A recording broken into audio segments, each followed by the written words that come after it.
Undercover Carson, secret agent.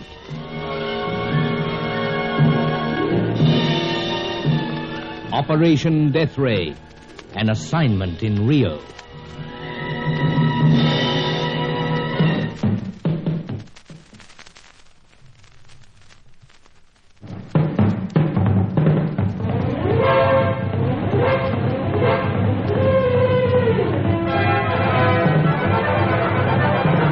Once again, the mysterious Chaco had been on the job before us. He'd been to the ancient ruins far north of Rio to extract what information he could from Professor Jacob Bruin. Now, Bruin was dead, murdered by the local natives under circumstances which were to go unanswered for many, many weeks. But we had what seemed to be the first concrete gain in our search for the grim weapon of war. A notebook crammed with scientific jottings. Meanwhile, Sally Bruin was greatly distressed at the death of her father. Grief-stricken, this delightful young woman roused a fellow's protective instinct more than ever. She was desperate to get away from the place. But that went for Angelo and myself, too. The trouble was that we were stranded. Herman Nagel had vanished the previous evening with our chartered seaplane. At 6 the next morning, Angelo and I tried to contact Sir Giles Davenport in Rio. The two-way radio was working. He came through on the dot.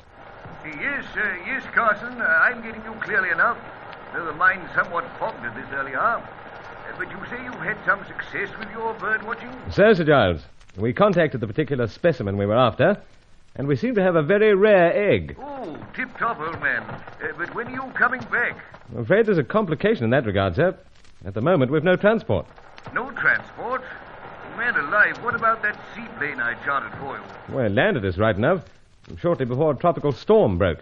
That's what prevented us contacting you last evening. I had a notion someone was trying to get through, but there was nothing but heavy static. But do go on. Well, sir, as the storm got underway, our pilot Nagel took off and promptly disappeared into the rain and cloud. Well, how do you account for that? Well, I can't, sir, except that he wanted us stranded here. Wanted you stranded? Why, the bounder. I've been calling him much worse to myself, Sir Giles. But the point is, we're very anxious to get out of this place. Any further bird watching could be dangerous. In what way? Local natives aren't too friendly. Then we must do something.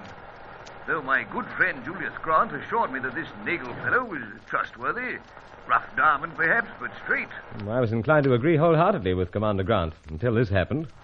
Well, Carson, we must get you out. It looks like another plane. Yes, I dare say that can be arranged. Now, old man, you were to go to one of 3 locations for your bird watching. If you could tell me which one... Well, that's the trouble, sir. I don't know which. I don't follow. We don't know which of the 3 locations this is, or for that matter, whether it's any one of the 3. You see, sir, Nagel seemed to know what sort of birds we were intent on watching. He suggested this spot. Carson, I don't like the sound of this. It could well be a clever ruse to have you lost. Yes, that's what I'm afraid of, sir. Look, you stay put beside that radio. Right, sir. I'll get busy, chat with Grant. Let's see if I can raise him at this hour of the day. But have no fear, my dear fellow. We'll get you out. Well, we certainly hope so, sir. Depend upon it. I'll get cracking this moment. Let's say in 1 hour. You got that? You got that, sir. We open up in 1 hour. Good. Then I'll sign off.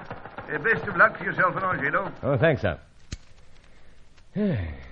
Well, that's that, Angelo. Turn her off in the meantime.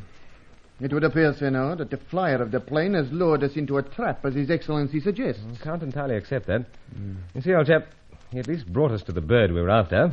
Scientist number 3, Professor Jacob Bruin. Perhaps it would appeal to his twisted mind to desert us in such a predicament.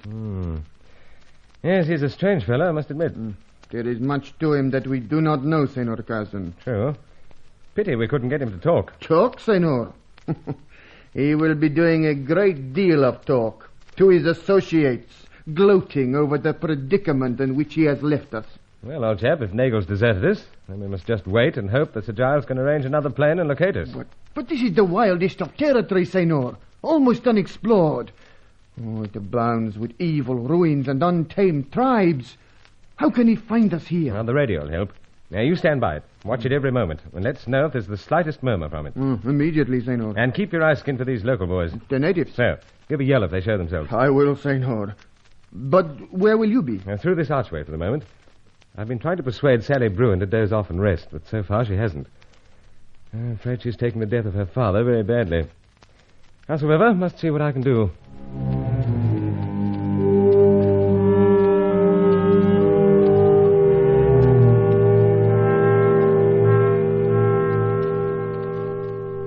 ancient temple was the setting for treachery, all right. Huge stones, roughly hewn, caked with the grime of centuries, somehow emanating evil. Jacob Bruin had cleaned up a number of the vaults and chambers for use as living quarters, while behind the massive altar of sacrifice down below, he'd conducted his lone investigations into the Deathray, until the sinister Chaka had arrived, robbed him, and put a strange blight upon his health. In one of the chambers, Sally Bruin lay dejectedly on the bed, her chestnut hair uncombed, her huge eyes staring dazedly. My heart went out to her. You're very kind, Mr. Carson. I wish I could do more, my dear, but... what are idle words at a time like this? Well, I'm over the worst of it now. There'll be no more tears. Ah, don't worry about them, especially if it helps. No. You see, I've cried myself dry. Yes, it's been a terrible blow. I understand. You don't mind if I talk about Father? No, not at all. Matter of fact, I'm greatly interested to hear more about him. Well, I've only really known him for 7 weeks. And in that time, he's been a sick man, daily growing worse. He still had his sight when I arrived here. So, I gathered that. So at least he did see me. I'm sure that gave him great joy. I was so concerned, Mr. Carson, all the way out from England, I kept thinking about it. He'd gone to so much trouble to trace his lost daughter, and I was afraid he might be horribly disappointed. Oh, my dear, no man could be disappointed. But when did his eyes really fail? About 2 weeks after I got here. I see. Then he seemed to lose his appetite, then weight, and then the will to live. Now, steady, Sally. There won't be any tears, I promised. He was such a kind man. It's so tragic that I should have lived all these years and only known him at the end. Oh, that's life. He used to tell me that after Mother took me back to England, and then through the war years on the continent, and his isolation here, he often wondered where I was and what I was like. He was a very gentle person. Of course, my dear. Of course. Last night, he told you why he was here.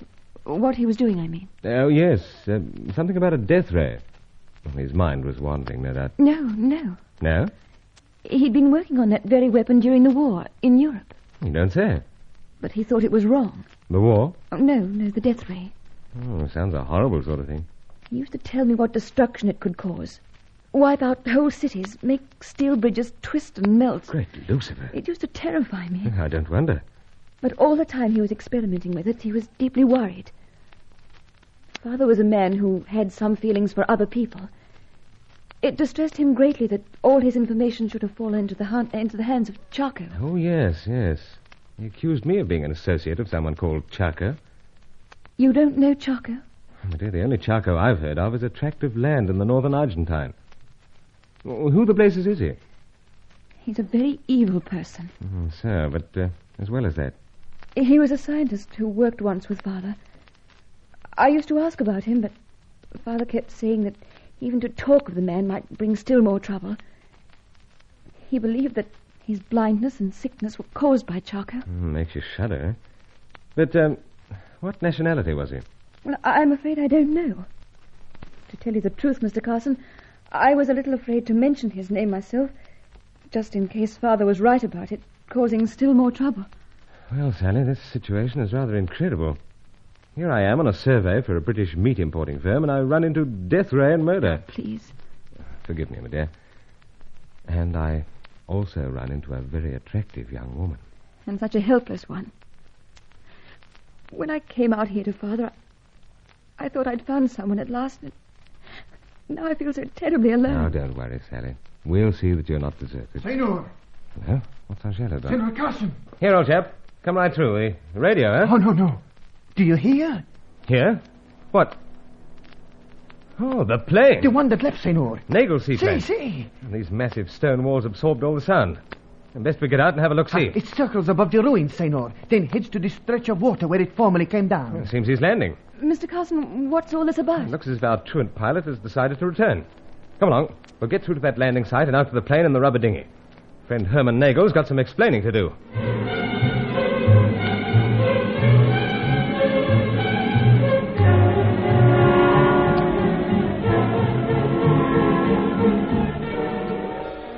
The ruins were surrounded by jungle, but then it's thinned away to scrub for about half a mile to the stretch of water.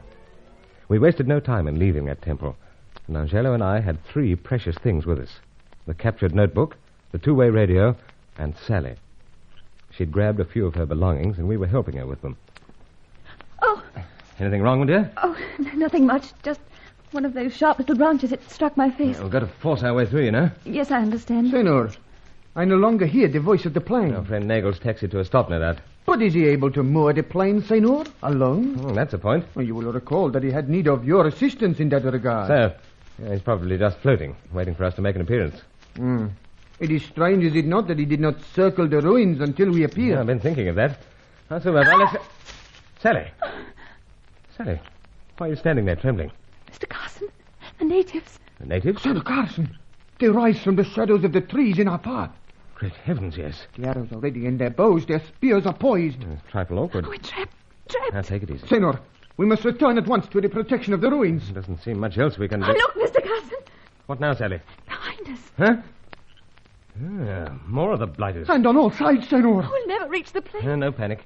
What hope is there, Mr. Carson? Well, there's not much. We're unarmed. That is, barring a couple of my pipes. Oh, no, Senor. Your pipes can have little effect upon these savages. Oh, even now they're closing upon us from all sides. Oh, they'll murder us, just as they murdered my father.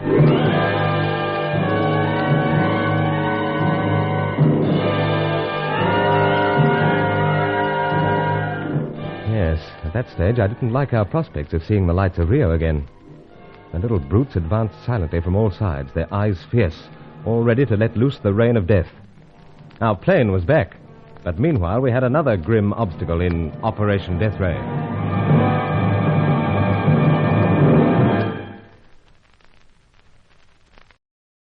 Join Lost in Brazil tomorrow for the next episode of Undercover Carson. Also visit our channel rumble.com/c/Lost in Brazil for more episodes like this, and visit rumble.com/c/GAR for more radio programs like this.